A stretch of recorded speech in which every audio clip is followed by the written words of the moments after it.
Buonasera e ben ritrovati con l'informazione flash di New Sicilia, i principali titoli del pomeriggio. Apriamo con il meteo perché domani il ciclone mediterraneo Ines investirà in pieno la Sicilia. Previsti forti temporali, grandine e vento con accumuli di pioggia fino a 200 mm. I fenomeni più violenti si verificheranno sul versante ionico. La Protezione Civile ha diramato l'allerta arancione su tutta l'isola. E rimaniamo sull'allerta meteo perché sono moltissimi i comuni in Sicilia che hanno deciso in via precauzionale di chiudere le scuole. Tra i capoluoghi di provincia figurano Catania, Siracusa, Ragusa e Agrigento. L'elenco completo è aggiornato, lo trovate sul nostro sito.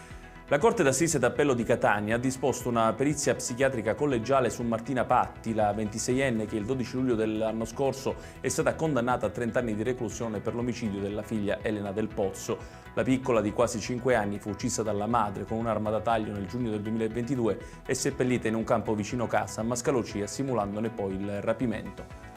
Scoppia la polemica dopo la nomina da parte dell'assessore regionale al territorio Giusy Savarino del marito Giuseppe Catania come consulente esperto in comunicazione. L'incarico durerà 2 anni e mezzo ed è a titolo gratuito, ma l'opposizione l'ha comunque reputata una scelta del tutto inopportuna.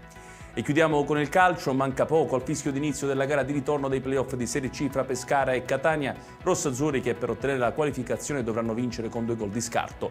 I numeri della stagione dicono che la missione per mister Toscano e i suoi è ardua, ma i precedenti fra le due compagini sorridono al Catania. Ed è tutto per questa edizione, tutti i dettagli su queste notizie li trovate come sempre sul nostro sito www.newsicilia.it. Grazie per averci seguito e buon proseguimento di serata.